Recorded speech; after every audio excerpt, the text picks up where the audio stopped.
Yes, hii ni babu kubwa. Mimi ni Ano Voice, jitu la mtumba, chuma cha Mjerumani. Tunaendelea tulipokuwa tumeishia kwenye part 1.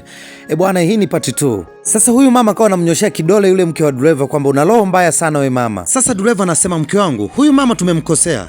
Hivi wewe unatumia akili kweli wewe? Yaani tumefanya makosa bado unawakawaka tu. Mke wake anasema kwamba mume wangu, yaani wewe hujakusudia, alafu unamwomba msamaha huyu mama mchafu kabisa huyu. Na dereva anasema, unaona kabisa tumekanyaga maembe ya watu, alafu bado nazidi kuongea vibaya.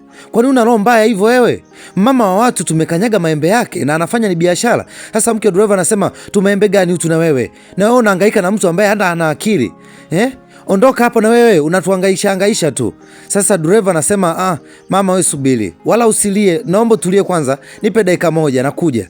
Sasa dereva ikabidi sasa ende kwenye gari. Mke wa dereva kaanza kumwambia, nyenyuka hapo, nalialia nini? Ondoa uchafu wako hapa bwana. Na dereva alikuwa na roho nzuri sana, akarudi akamwambia, naomba samahani sana, unisamehe kwa sababu sikutarajia kukanyaga maembe yako.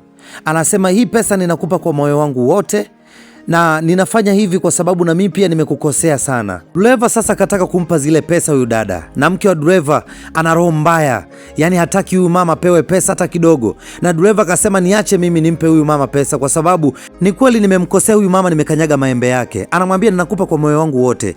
Na mke wa dereva na roho mbaya anaangalia, na dereva ikabidi apige magoti akamwambia, unisamehe sana mamangu, sikukusudia kufanya hivi kukanyaga maembe yako, hapana. Akasema, hiyo pesa ukafanye ikawe mtaji kwenye maisha yako. Na huyu mama alilia sana, hata ungekuwa ni wewe.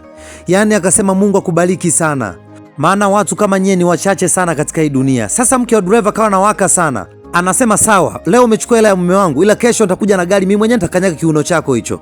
Sasa dereva akamwambia, wewe roho yako hiyo, kwa nini hubadiliki?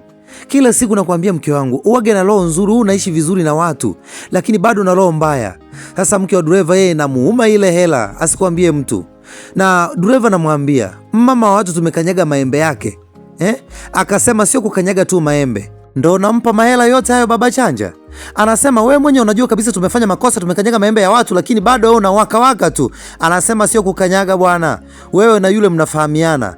Yes, kama kawaida, mimi ni Ano Voice, jitu la mtumba, chuma cha Mjerumani. Kumbe usipite bila kusubscribe channel yangu na kubonyeza alama ya kengele na kuwa kwanza kabisa kupata vitu vikali. Na nina ofa babu kubwa sana kwa wafanyabiashara wote ambao mnahitaji kutangaza biashara zenu kwa bei nafuu kabisa. Thank you guys.